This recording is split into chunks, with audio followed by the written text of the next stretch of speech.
नमस्कार दोस्तों, स्वागत है आपका लर्निफाई के यूट्यूब चैनल में। यह है अपनी आधुनिक भारतीय इतिहास की सीरीज, जिसमें आज हम देखने वाले हैं महात्मा गांधी के आगमन से लेकर रोलेट सत्याग्रह तक के सफ़र को। इससे पहले वाला जो अपना लेक्चर था उसमें हमने देख लिया था मुख्यतः होम रूल आंदोलन या होम रूल लीग के बारे में, जिसमें हमने तिलक की होम रूल लीग देखी थी और एनी बेसेंट की होम रूल लीग देख ली थी।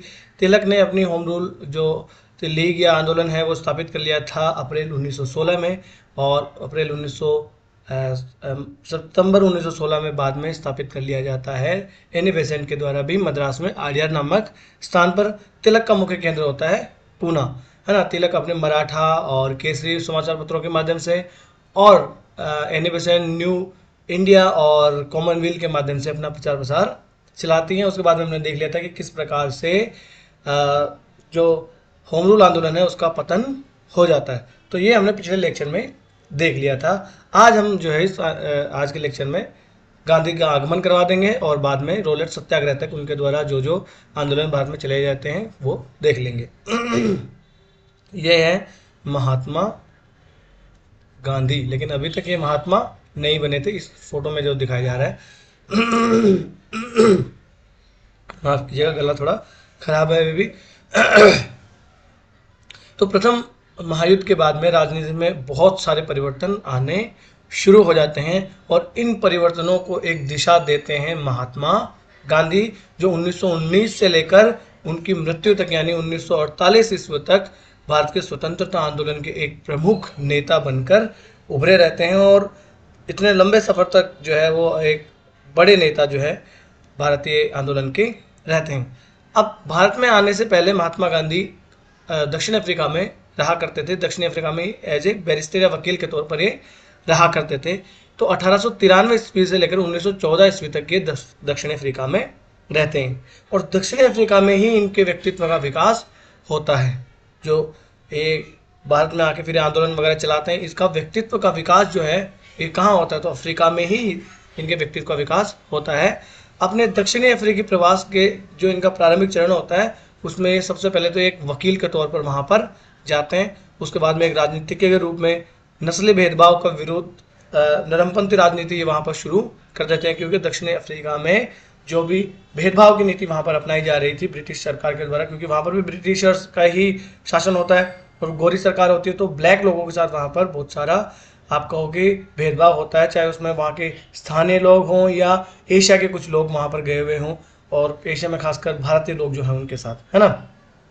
तो जो श्वेत सरकार हुआ करती थी वो अश्वेतों के साथ नस्ली आधार पर भेदभाव किया करती थी और उन पर अनेक प्रकार के प्रतिबंध भी लगाए हुए थे, जैसे उनको मताधिकार नहीं था। यानी जो अश्वेत थे उनको मताधिकार का अधिकार वहाँ पर नहीं था। साथ ही साथ वहाँ पर वो भूमि के स्वामी भी नहीं हो सकते, यानी भूस्वामी भी नहीं हो सकते थे, व्यापार भी नहीं कर सकते थे। व्यापार करने पर भी प्रतिबंध लगा रखा था श्वेतों ने। श्वेत मतलब ब्रिटिशर्स ने, वही व्यापार कर सकते थे, है ना। तो गांधी जी जो है इसके विरोध में वहाँ पर आवाज़ उठाते हैं, परंतु वहाँ पर गांधी जी का जो आंदोलन है वो मुख्यतः जो व्यापारी और वकील लोग होते हैं उन्हीं तक सीमित रहता है। और दक्षिण अफ्रीका की जो सरकार थी वो ऐसे और बहुत सारे कानून उन्होंने बना रखे थे जो भारतीयों के लिए साथ साथ अश्वेत लोगों के लिए हानिकारक थे।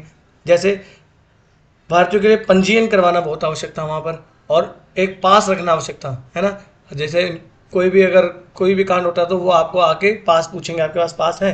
जैसे आज वीज़ा वगैरह अगर विदेशी लोग भारत में आते पूछते, तो वैसे तो पास रखना इनके लिए अनिवार्य था भारतीयों के लिए। जो अश्वेत थे उनके लिए, जो श्वेत थे उनके लिए कोई आवश्यकता ही नहीं थी। साथ ही साथ आव्रजन संबंधी प्रतिबंध भी उन पर लगाए हुए थे, है ना। और अगर कोई नवीन आगंतुक है उसके मामलों को निपटाने के लिए गैर ईसाई भारतीयों के विवाह को अमान्य कर देना, इस प्रकार के बहुत सारे कानून वहाँ पर कानून होते हैं कि कोई ईसाई तरीके से विवाह नहीं किया किसी ने तो उसको अमान्य करार देते थे, वो मान्य ही नहीं करते थे, है ना।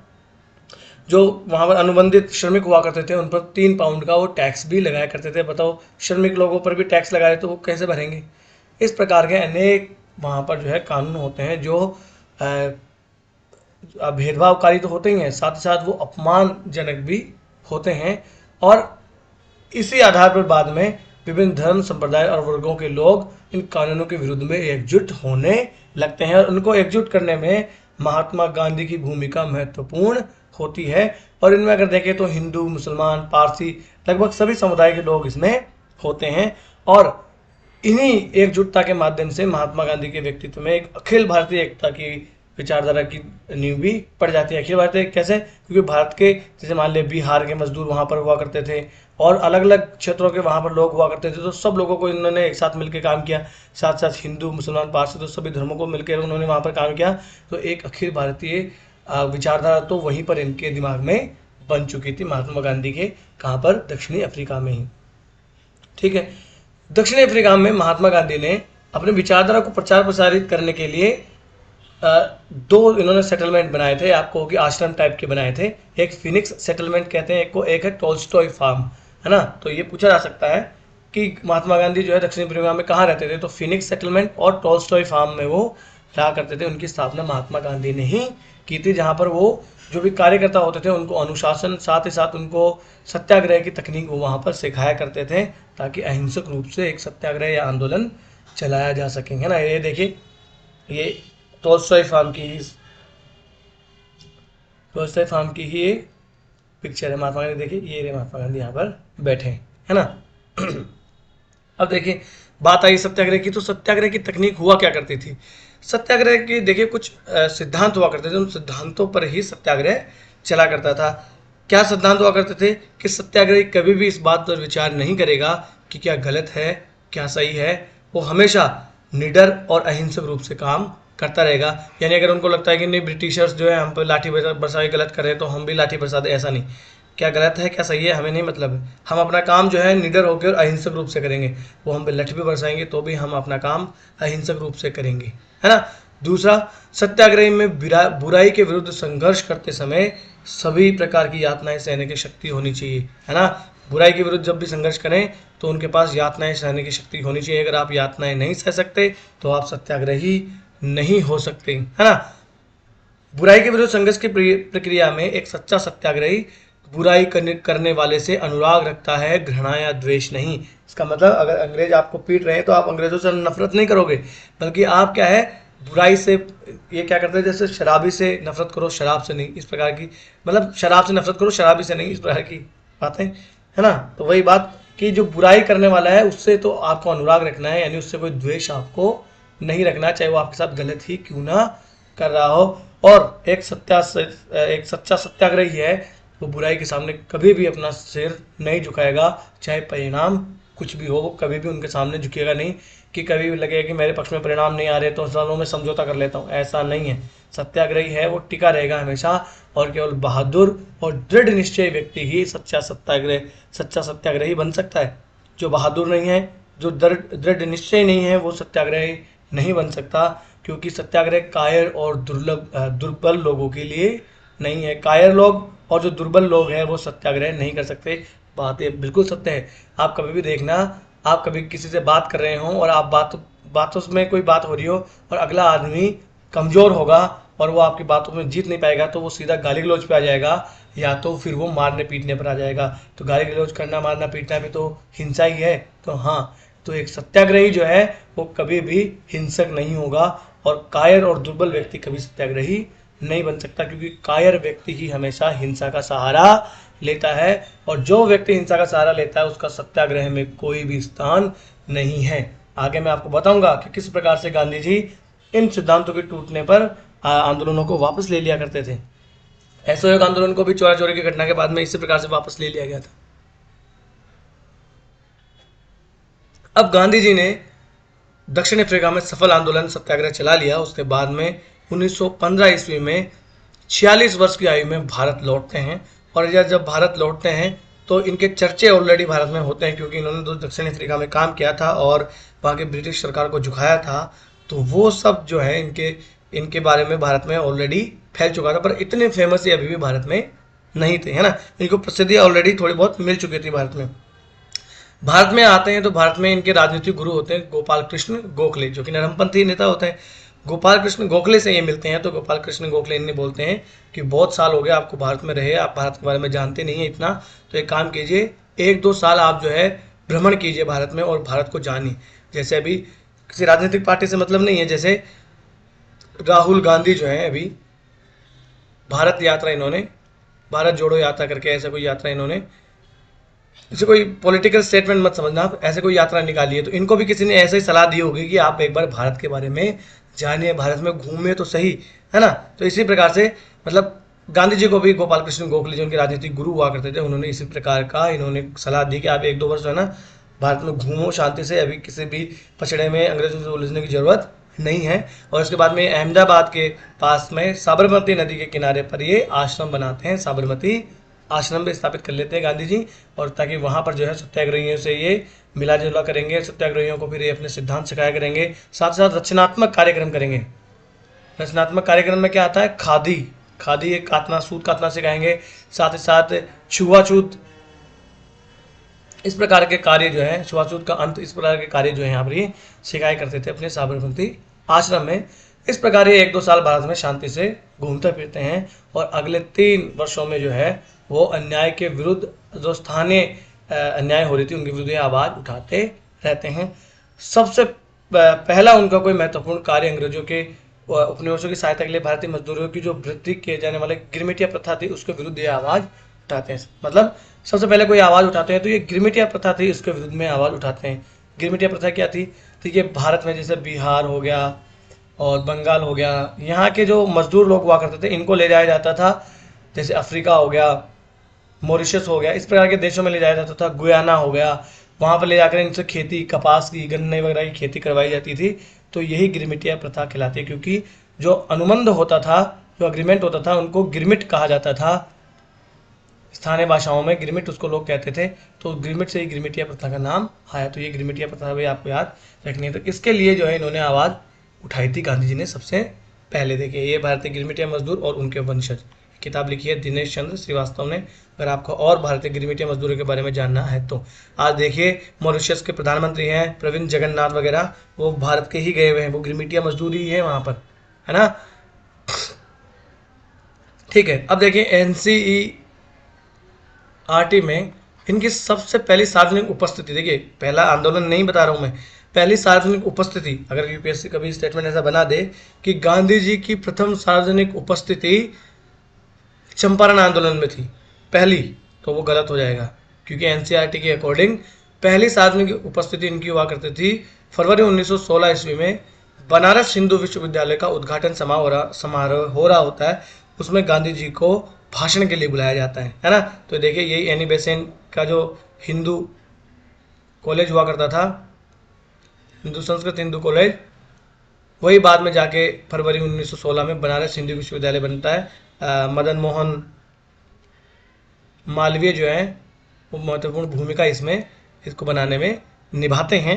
तो इसका उद्घाटन हो रहा है, यानी बनारस हिंदू विश्वविद्यालय का उद्घाटन हो रहा होता है 1916 में, तभी बना होता है। तो उसका उद्घाटन समारोह में भाषण देने के लिए गांधी जी को बुलाया जाता है। और बाद में वहाँ पर देखिए बहुत सारे लोग भाषण देते हैं, बड़े बड़े नेता आते हैं, एनी बेसेंट आते हैं, तमाम बड़े बड़े नेता आते हैं, वो भाषण दे रहे होते हैं, बड़ी बड़ी बातें करते हैं, परंतु गांधी जी वहाँ पर आते हैं। जब इनका नंबर आता है तो ये अच्छे से झाड़ते हैं भारतीय नेताओं को। ये कहते हैं कि आप बड़ी बड़ी बातें करते हो, ये सब बातें करते हो, परंतु जो है आपने देखिए इतनी बड़ी यूनिवर्सिटी बनाई है, बहुत बड़ी बात है, अच्छी बात है, परंतु आपने भारतीय मजदूरों और किसानों के बारे में एक भी बात नहीं की। भारतीय मजदूरों, किसानों, गरीबों के बारे में कोई आपने बात नहीं की, है ना। तो इस प्रकार से ये इनको झाड़ते, तो लोगों को लगता भी यार गांधी जी इनके बारे में क्यों ऐसे बात कर रहे हैं, क्योंकि अब तक जो भारत में मुद्दे चल रहे थे वो क्या हुआ करते थे, वो अखिल भारतीय श्रेणी के वो मुद्दे हुआ करते थे, यानी पूरे भारत स्तर पर कोई मामला चल रहा हो, इस प्रकार के मुद्दे कांग्रेस अब तक उठाया करती थी। परंतु गांधी जी चाहते थे कि स्थानीय जो मुद्दे हैं उनको उठाया जाए, है ना, जो छोटे छोटे मुद्दे हैं उनको उठाया जाए, और गांधी जी उठाते भी हैं, आगे देखेंगे हम, है ना। फिर देखिए दिसंबर 1916 में लखनऊ अधिवेशन हो रहा होता है। क्या हो रहा होता है, लखनऊ अधिवेशन, क्योंकि इस जो बनारस हिंदू विश्वविद्यालय का उद्घाटन समारोह होता है, इस समारोह में राजकुमार शुक्ल भी आते हैं, राजकुमार शुक्ल यहाँ पर आते हैं, और ये गांधी जी को भाषण देते देखते हैं और मजदूरों और किसानों के बारे में बात करते देखते हैं। तो इनको लगता है कि यार हमारे यहाँ भी जो प्रॉब्लम है चंपारण बिहार में तिनखटिया पद्धति वाली, तो उसकी बात अगर हम गांधी जी से करें तो गांधी जी हमारा साथ देंगे, तो ये इसका समाधान कुछ हो सकता है। तो लखनऊ अधिवेशन 1916 में हो रहा होता है। देखिए इसी लखनऊ अधिवेशन में गर्मपंथी और नरमपंथियों के बीच में समझौता होता है, मुस्लिम लीग के बीच में भी समझौता हो जाता है ना। तो इस लखनऊ अधिवेशन में राजकुमार शुक्ल भी आते हैं और ये राजकुमार शुक्ल आके गांधी जी से मिलते हैं और गांधी जी को कहते हैं कि भाई हमारे यहाँ देखिए नील की खेती ज़बरदस्ती करवाते हैं और अपनी समस्या आके बताते हैं। गांधी जी ने बोला हाँ भाई ठीक है, कोई नहीं, आपकी समस्या पर भी हम देखेंगे, और अनदेखा यहाँ पर तो ये कर देते हैं। परंतु राजकुमार शुक्ल ठहरे बड़े दृढ़ निश्चयी व्यक्ति और ये पीछे बढ़ जाते हैं गांधी जी के। बाद में 1917 में जो कलकत्ता अधिवेशन होता है उसमें गांधी जी के पीछे पीछे वहाँ चले जाते हैं। तब गांधी जी इनकी बात मान लेते, चलो भाई आपके साथ हम चलेंगे ही चलेंगे, ये कहानी चलो हो गई। अब गांधी जी ने भारत में राजनीति में सबसे महत्वपूर्ण परिवर्तन ये किया कि ये स्थानीय स्तर के मुद्दे उठाना उन्होंने शुरू कर दिया। और इससे पहले के जो नेता हुआ करते थे वो अखिल भारतीय स्तर के या स्वरूप के मुद्दे होते थे, उनको उठाया करते थे, है ना। ये स्थानीय स्तर के मुद्दे उठाने लगे, है ना। और इन्होंने सब कॉन्ट्रैक्टर्स जो है उनका विकास अपने जो भी इनका काल रहा उसमें इन्होंने किया। जूडिथ ब्राउन नाम के इतिहासकार है, वो कहते हैं कि इन्होंने सब कॉन्ट्रैक्टर्स का ही, यानी शिकमी आपको ठेकेदार होता है, इसका इंग्लिश हिंदी तो वो नहीं लिखेंगे, सब कॉन्ट्रैक्टर्स जो है उसका ही विकास इन्होंने किया। सब कॉन्ट्रैक्टर्स का मतलब है जैसे गुजरात में इन्होंने वल्लभ भाई पटेल का, महादेव देसाई का, इंदुलाल वैज्ञानिक का, चंपारण में राजेंद्र प्रसाद, अनुग्रह नारायण सिन्हा, इन इस प्रकार के अलग अलग क्षेत्रों में ये स्थानीय नेताओं का ये विकास करते हैं। देखिए समझना, सब कॉन्ट्रैक्टर्स का मतलब भी यही है, ये जूडिथ ब्राउन यही कहना चाहते हैं कि इन्होंने एक तो स्थानीय मुद्दे उठाए, क्या उठाए, स्थानीय मुद्दे, और इन स्थानीय मुद्दों के माध्यम से इन्होंने स्थानीय नेताओं को भी बढ़ावा दिया और साथ ही साथ इनकी सहायता भी इन्होंने ली। सहायता भी जो है इन्होंने इनसे ही ली। आगे बताऊंगा, अभी मैं जैसे खेड़ा आंदोलन डिस्कस करेंगे तो बताऊंगा, वहाँ पर जो है विठल भाई पटेल और वल्लभ भाई पटेल ही वहाँ के मुख्य नेता होते हैं, गांधी जी तो बाद में जाते हैं। तो इस प्रकार से ये सब कॉन्ट्रैक्टर्स का ही अपने जीवन में विकास करते रहते हैं, स्थानीय मुद्दे और स्थानीय नेताओं के माध्यम से ही अपने आंदोलन ये चलाया करते थे महात्मा गांधी। तो ये सब कॉन्ट्रैक्टर्स, इस प्रकार के शब्दों का इस्तेमाल भी हो सकता है एग्जाम के क्वेश्चन में, ठीक है। अब देखिए चंपारण सत्याग्रह 1917 ईस्वी का पहला कोई सार्वजनिक इनका कहो कि कोई भारत में आंदोलन होता है तो वो चंपारण सत्याग्रह ही। उससे देखिए ये गांधी जी हैं चंपारण में और ये वहाँ के ऐसा ही होते हैं, कोई तो खान साहब हैं, ये इनको समझा रहे होते हैं कि भाई आप चले जाओ, ये सब गलत कर रहे हो आप यहाँ पर, ये है ना, क्योंकि लोग बहुत इकट्ठा हो जाते हैं। हाँ जी, तो चंपारण सत्याग्रह सबसे पहला गांधी जी ने सत्याग्रह का प्रयोग किया बिहार में। भारत में पहला कोई सत्याग्रह का प्रयोग करते हैं तो बिहार के चंपारण में करते हैं। चंपारण की घटना देखिए 19वीं शताब्दी से ही शुरू हो जाती है। यहाँ पर नील की खेती करवाई जा रही थी। देखिए मैंने आपको 1856 में नील विद्रोह बताया था बंगाल में। उसके बाद में भारत में नील जो है वो उसका उत्पादन कम होने लगता है और बाद में जर्मनी जो है वो कृत्रिम नील का भी जो है खोज कर लेता है, तो नील के उत्पादन भारत में कमी होने लगता है। परंतु बिहार में जो चंपारण वाला क्षेत्र है वहाँ पर अभी भी नील उत्पादन करवाया जाता है। अब नील देखिए ऑलरेडी जर्मनी ने कृत्रिम नील उगा लिया है, बना लिया है, तो अब नील उतना महंगा भी नहीं बिकता था और ये फालतू में अंग्रेज जो है इनसे उगाया करते थे, वो भी 3/20 भाग पर, इसलिए इसको 3 कठिया व्यवस्था कहते थे। 3/20 भाग इसलिए इसे 3 कठिया व्यवस्था भी कहते थे, है ना। तो ये नीलहरे जो नीलहे मालिक हुआ करते थे वो इन भारतीय किसानों पर अत्याचार किया करते थे और ज़मीन के कम से कम 3/20 भाग पर नील की खेती उगाने के लिए उनको मजबूर करते थे। साथ ही साथ ये नील उनको बहुत ही कम दामों में बेचना पड़ता था, है ना, क्योंकि पहले डिसाइडेड था कि इतने दाम में खरीदेंगे हम। इन सब से परेशान होते हैं तो राजकुमार शुक्ल नाम के एक किसान होते हैं। राजकुमार शुक्ल गांधी जी से मिलते हैं और वो अपने ऊपर जो अत्याचार हो रहा था उनकी कहानी है सुनाते हैं। ये इनको देखिए वहाँ पर मिलते हैं 1916 ईस्वी में बनारस हिंदू विश्वविद्यालय की उनको भाषण देते देखते हैं वहाँ पर ही, है ना। फिर बाद में ये लखनऊ अधिवेशन में जाते हैं और गांधी जी से मांग करते हैं। बाद में ये कलकत्ता तक चले जाते हैं, है ना। 1917 में गांधी जी बाबू राजेंद्र प्रसाद, मजहरुल हक, JB कृपलानी और महादेव देसाई के साथ पहुंच जाते हैं चंपारण में, क्योंकि ये इनका पीछा ही नहीं छोड़ते हैं राजकुमार शुक्ल। ये कलकत्ता अधिवेशन होता है ना 1917 का, कलकत्ता अधिवेशन, वहाँ तक पहुँच जाते हैं कलकत्ता तक कि गांधी जी नहीं आपको चलना ही पड़ेगा। बाद में गांधी जी कहते हैं भाई चलो आपके जो दृढ़ विश्वास, आपका जो जिद्दीपन है, इन्होंने मुझे जीत लिया है। तो फिर ये आ जाते हैं यहाँ पर अपने सेक्रेटरी वगैरह और सहायक लोगों के साथ में और ये आकर डेरा डाल लेते हैं चंपारण में और देखते हैं कि भाई चंपारण में चल क्या रहा होता है वहाँ पर, है ना। और ये जब यहाँ पर आते हैं तो गांधी जी की एक बात हुआ करती थी भाई अगर कानून गलत है तो हम कानून को तोड़ेंगे, और कानून को तोड़ेंगे तो हम सजा भी काटेंगे। और पहले कह देते थे कि आज हम ये कानून तोड़ने वाले हैं, तो ये वहाँ के कलेक्टर वगैरह को कह देते हैं कि भाई देखिए हम यहाँ पर सत्याग्रह करेंगे और हमें आपका कानून तोड़ने वाले हैं, आपको जो करना हो वो कर लो, उखाड़ लो, आपको जो उखाड़ना है ना। तो ये पहले कह देते लोगों के भाई जेल और मुकदमे के लिए तैयार आपको रहना। जैसे अभी अरविंद केजरीवाल कह रहे हैं अपने नेताओं को और अपने जो कार्यकर्ताओं की जेल के लिए आप तैयार रहो। वैसे हालांकि अरविंद केजरीवाल गांधी के जैसे क्रांतिकारी नेता नहीं है। अलग अलग राजनीतिक पार्टियां, मैं किसी का समर्थक या विरोध में नहीं हूँ, तो जस्ट बात है तो बता रहा हूँ। हाँ जी, तो वहाँ पर गांधी जी सत्याग्रह कर देते हैं और मजबूरन सरकार को पिछला आदेश रद्द कर दिया जाता है और एक जांच समिति बिठानी पड़ जाती है और गांधी जी उस जांच समिति के सदस्य होते हैं। देखिए, है ना। तो गांधी जी उस जांच समिति के सदस्य होते हैं और अंग्रेजों के द्वारा एक समिति बनाई जाती है और अंततः बाद में देखिए यहाँ पर एक कानून पारित कर दिया जाता है, चंपारण रिलीफ एक्ट ऐसा करके एक, और उसमें ये कह दिया जाता है कि भाई हाँ, ये जो है आपको खेत जो है वो अब नहीं, ये नील की खेती अब नहीं करवाएगी सरकार, और धन का 25% जो है वो वापस देने की बात भी हो गई। तो इनसे लोग कहते हैं कि भाई 100% आपको तो लेना चाहिए था, 25% में आप माने क्यों। तो गांधी जी ने कहा इनको कि भाई कितने परसेंट लिया ये जरूरी नहीं है, महत्वपूर्ण है कि हमने इनसे ले लिया अंग्रेजों से, समझ रहे हैं बात। यही इनके अंग्रेजों के लिए धक्का, एक बहुत बड़ा धक्का होगा और हमारी यही जीत है कि हमने इनमें से 25% तो ले लिया, क्योंकि गांधी जी बहुत समझदार आदमी थे। 100 के 100% अगर अंग्रेज देते तो ये तो नाक की बात हो जाती। अब देखिए, किसानों को कुछ नहीं मिलना और उसके बजाय 25% मिल गया, ये इनकी भी जीत है और इनकी भी नाक की जीत होगी। भाई 100% हमने नहीं दिया, मात्र 25% दिया। तो ये विन विन सिचुएशन अपनाया करते थे, है ना। ये किसी के ईगो को नहीं चोट पहुंचाया करते थे गांधी जी, ये इनका एक बात हुआ करती थी। ये आप भी अपने जीवन में अपनाइएगा, है ना, विन विन वाली सिचुएशन। तो इस प्रकार से गांधी जी यहाँ पर चंपारण सत्याग्रह में और आते हैं और यहाँ पर फिर एक कानून के माध्यम से ये जो नील उगाना जो है बंद करवा दिया जाता है।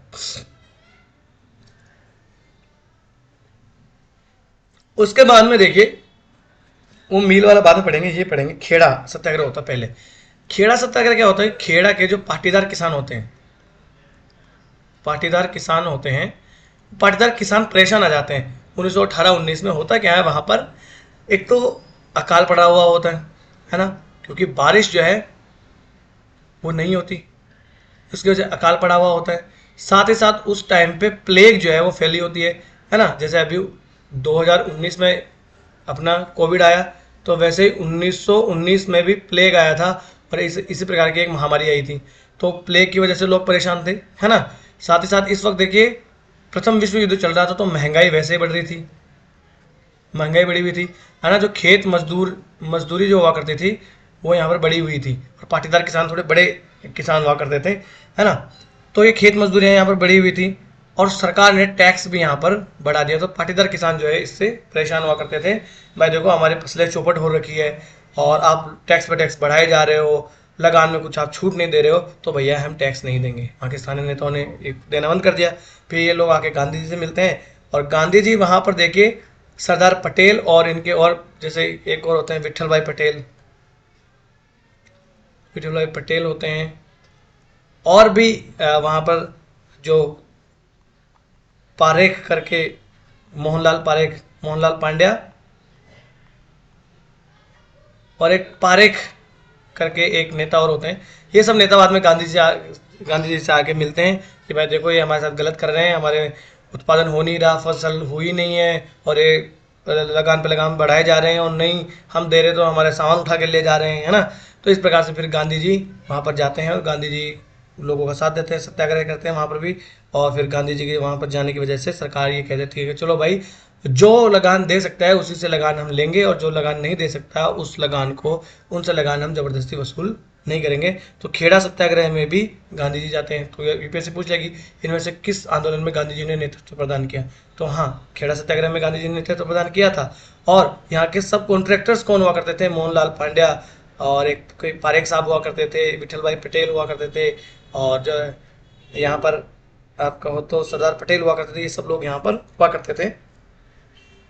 गांधी जी ने अपने 3 लक्ष्य बताए थे मुख्यतया। उनमें था एक तो हिंदू मुस्लिम एकता, एक था छुआछूत विरोधी संघर्ष और तीसरा था जो देश में स्त्रियों की सामाजिक स्थिति है उसको सुधारना। ये गांधी जी के 3 मुख्य उद्देश्य हुआ करते थे। तो चंपारण सत्याग्रह हो गया, खेड़ा सत्याग्रह हो गया, उसके बाद में खेड़ा सत्याग्रह में होने के बाद में अहमदाबाद की मिल हड़ताल होती है। अहमदाबाद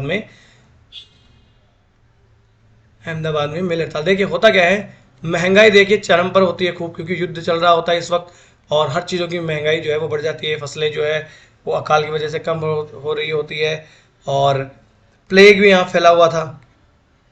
प्लेग फैला हुआ था तो लोग जो है वो शहर छोड़ के गांव में जाना चाहते थे, परंतु मिल मालिकों ने कहा कि नहीं भाई, आप यहीं रुको, हम आपको बोनस देंगे, प्लेग बोनस हम देंगे आपको, है ना। ये बातें किया करते थे। अब देखिए ये मिल मालिक जो है बाद में बदल जाते हैं, प्लेग बोनस जो है वो भी इनको नहीं देते हैं, और महंगाई इतनी बढ़ी हुई थी तो इनको ये जो है मजदूरी में भी कोई बढ़ावा ये नहीं करते। इस प्रकार से वहाँ के जो मजदूर होते हैं वो थक हार कर हड़तालें कर देते हैं। अब हड़ताल में देखें, एक होती है अनुसुया साराभाई,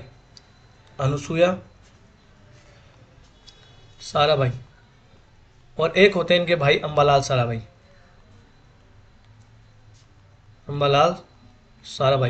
ये अम्बालाल साराभाई खुद जो है मिल मालिक हुआ करते थे, और अहमदाबाद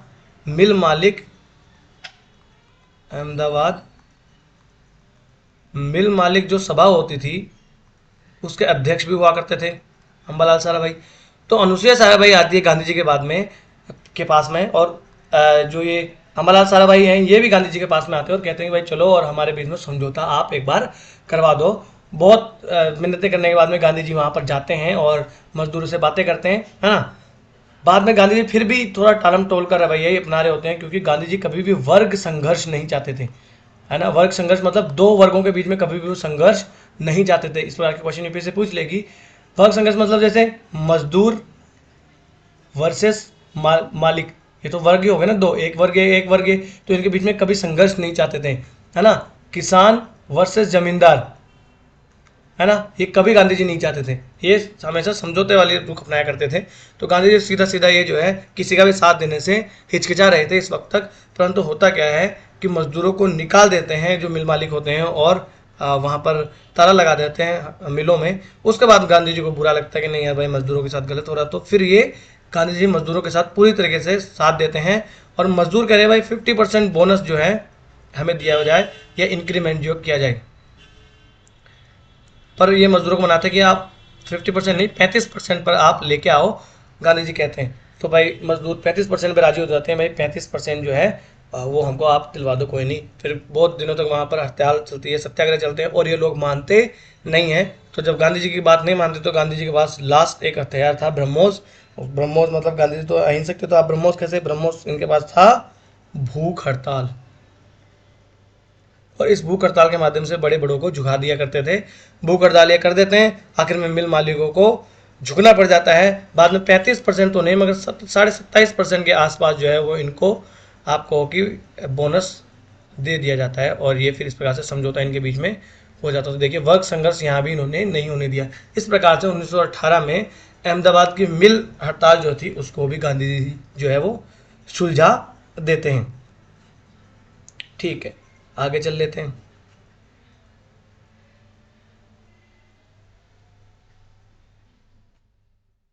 माफ कीजिएगा। हाँ जी। तो ये खेड़ा सत्याग्रह से देखिए 2011 में क्वेश्चन भी पूछा गया है, क्या खेड़ा के किसानों के पक्ष में महात्मा गांधी के सत्याग्रह संगठित करने के क्या कारण हुआ करते थे, है ना। आजकल ऐसे इजी इजी से सवाल यूपीएससी नहीं पूछते, परंतु फिर भी एक पैटर्न में आपको बता दूं कि किस प्रकार से क्वेश्चन पूछे जा सकते हैं। तो पहला कारण है अकाल पड़ने के बावजूद प्रशासन ने भू राजस्व की उगाही स्थगित नहीं की। बिल्कुल सही बात है, अकाल पड़ गया था, मैंने आपको बताया ऑलरेडी, बारिश हुई नहीं थी टाइम से, है ना। और प्रशासन का ये प्रस्ताव था कि गुजरात में स्थायी बंदोबस्त लागू किया जाए, ऐसा कुछ भी नहीं था। गुजरात में देखिए रैयतवाड़ी व्यवस्था थी, गुजरात में रैयतवाड़ी व्यवस्था हुआ करती थी, और इसीलिए गांधी जी जो है वहाँ पर किसानों का साथ देने जाते हैं। देखिए फिर वर्ग संघर्ष वाली आपको मैं बात बता दूं, गांधी जी कभी भी वर्ग संघर्ष नहीं चाहते थे। अगर यहाँ पर स्थायी बंदोबस्त होता तो यहाँ पर कौन होते, जमींदार, और जमींदार भी कौन होते, भारतीय। तो यहाँ पर लड़ाई हो जाती जमींदार वर्सेस फिर किसानों के बीच में। इसीलिए गांधी जी सोच समझ कर चुना करते थे कि नहीं भाई जमींदार और किसानों के बीच में हम कोई संघर्ष नहीं चाहते, इसलिए ये किसानों का साथ देते हैं, क्योंकि रैयतवाड़ी व्यवस्था में सीधे अंग्रेजों को लगान दिया जाता था, इसलिए अंग्रेज भाड़ में जाओ, हमें कोई मतलब नहीं है, इसलिए ये गांधी जी यहाँ पर चलते हैं। और बाद में असहयोग आंदोलन की समाप्ति के बाद में यहाँ पर बारडोली नाम की एक जगह भी होती है, वहां पर ये लगान बंदी का आंदोलन भी चलाने की बात करते हैं, है ना, क्योंकि ये रैयतवाड़ी व्यवस्था वाला क्षेत्र था। तो ये यहाँ पर गलत है, ओनली एक ही इसका सही है। अब देखिए यहाँ तो ये यूपीएससी और भी क्वेश्चन पूछ सकती है यहाँ से, क्या भाई यहाँ पर जो है खेत मजदूरियां बढ़ी हुई थी, प्लेग फैला हुआ था, इसके माध्यम से है वो भू राजस्व की उगाही स्थगित करने के लिए राजी नहीं थे, फिर भी, है ना, तो इस प्रकार के स्टेटमेंट भी बन सकते हैं। इसके बाद में देखिए, अभी देखिए 1914 से लेकर 1919 तक क्या चल रहा है, फर्स्ट वर्ल्ड वॉर, है ना, फर्स्ट वर्ल्ड वॉर चल रहा है अभी। और इस फर्स्ट वर्ल्ड वॉर के चलते भारत में क्रांतिकारी गतिविधियां जो है ना वो भी बढ़ जाती हैं, है ना, मैंने ऑलरेडी आपको क्रांतिकारी गतिविधियों में बता दिया। तो क्रांतिकारी गतिविधियां इस टाइम पर खूब ज़्यादा बढ़ी हुई होती है। और 1909 में जो है वो जो कानून पारित हुआ था मार्ले मिंटो, उस वक्त क्रांतिकारियों को लगता है कि भाई हमारे दबाव की वजह से ही ये आंदोलन, ये जो है भारत परिषद अधिनियम लाया जाता है, तो क्रांतिकारी और भी ऊपर चढ़ जाते हैं। और अब सरकार, जब ब्रिटिश सरकार बिजी है युद्ध लड़ने में, तो क्रांतिकारियों को एक मौका मिल जाता है। तो इनसे निपटने के लिए ही सरकार जो है वो कानून लेके आती है, एक जिसे कहते हैं रोलेट कानून, जिसे सेडिशन वैसे तो एक्ट हुआ करता था ये, या भारत रक्षा कानून, इस प्रकार से ये कानून हुआ क्या करता था। सर सिडनी रोलेट नाम के एक व्यक्ति हुआ करते थे। सर सिडनी रोलेट को 1917 ईस्वी में एक काम दिया जाता है कि भाई आप भविष्य में आतंकवाद को रोकने के लिए और कानूनों में सुधार करने के लिए एक आप जो है कानून बनाओ, ऐसी एक कमेटी बना देते हैं। और ब्रिटिश उच्च न्यायालय के न्यायाधीश होते हैं सर सिडनी रोलेट, उसको इसका अध्यक्ष बना देते हैं, इसलिए इसको रोलेट कानून भी कहते हैं, है ना। सिडिशन कमेटी, सर रोलेट कानून, ये एक ही है। इस प्रकार से जो है यूपीएससी आपको घुमा देगी कि सिडिशन कानून या सिडिशन कमेटी, रोलेट एक्ट, इससे ये मिलते जुलते ही हैं दोनों, तो एक ही है, है ना। तो 1917 में कमेटी बना दी जाती है और ये कमेटी सर सिडनी रोलेट की अध्यक्षता में बनाई जाती है। भाई आतंकवाद को रोकने के लिए आप कोई कानून वगैरह सुझाव भारत में, है ना। अब ये कमेटी जो है कानून लेके आती है और ये कानून पारित कर देती है 1919 में। मार्च 1919 में भारतीय लोगों के तमाम विरोध के बावजूद रोलेट एक्ट जो है वो पारित कर दिया जाता है 21 मार्च 1919 को। जो इंपीरियल लेजिस्लेटिव काउंसिल होती है भारत की, है ना, उसमें ये पारित कर दिया जाता है रोलेट एक्ट। ये देखें यहाँ पर, imperial legislative council black bill number 1 past. तो देखिए उस टाइम का न्यूज़पेपर हुआ करता था, तो इस प्रकार से ये यहाँ पर लिखा हुआ है ना। तो ये यहाँ पर कानून पारित कर दिया जाता है रोलेट एक्ट। अब आप कहोगे कि रोलेट एक्ट में ऐसा हुआ क्या करता था। इस रोलेट एक्ट में लिखा हुआ था कि कोई जो है कोई सुनवाई नहीं, कोई वकील नहीं और कोई दलील नहीं, है ना। यानी जो भी आपको सरकार को जिस पर भी शक है उसको पकड़ो, जेल में डालो, फांसी चढ़ा दो, कोई सुनने वाला नहीं था। ये कानूनी हुआ करता था और ये तो प्राकृतिक न्याय के सिद्धांत के विरुद्ध है ना। देखिए आज की सरकार भी ऐसे काम करती है ना, जैसे यूएपीए, है ना, इस प्रकार के एक्ट में भारत में भी ऐसा है, किसी को भी सरकार गिरफ्तार कर सकती है और जेल में डाल सकती है, किसी को भी आतंकवादी घोषित कर सकती है सरकार यूएपीए के तहत बिना कोर्ट में जाए ही, और उसको जो है सरकार अपने मनमाने ढंग से उसको जेल में रख सकती है। और भारत में जो आपको तो एनफोर्समेंट डायरेक्टरेट के पास में भी शक्ति है ना, मनी लॉन्ड्रिंग एक्ट के तहत इसमें संशोधन करके ये कर दिया गया है। तो इसमें भी भारत जो है सब भारत की सरकार जब चाहे तब तक लोगों को जेल में रख सकती है। और अभी एक ऐसा विरोध सरकार पे आरोप भी लग रहा है कि अपने विरोधियों को शांत करने के लिए सरकार जो है उन पर झूठे केस लगा के जेल में डाल भी रही है। मनीष सिसोदिया वगैरह, आम आदमी पार्टी के और बहुत सारे तमाम अपोजिशन लीडर्स को आपने देखा ही होगा वकील ये जेल में डाले हुए। तो इसी प्रकार के कानून हुआ करता था ये सर सिडनी वाला ये रोलेट एक्ट। इसका विरोध कर लेते हैं लोग और सड़क पे आ जाते हैं, है ना। और गांधी जी भी इस सत्याग्रह में सामने आते हैं कि भाई ये गलत हो रहा है ना। क्योंकि जो भी राष्ट्रवादी थे गांधी जी की तरह उन सबको धक्का लगता है कि भाई हम तो ब्रिटिशर्स का साथ दे रहे हैं, लोगों को सेना में भर्ती करवाने के लिए गांव-गांव जाके अभियान चला रहे हैं, है ना। बाल गंगाधर तिलक जैसे लोग, गांधी जी जैसे लोग गांव-गांव जाके अभियान चला रहे हैं कि भाई अंग्रेजों का साथ दो, लोग भर्ती हो सेना में।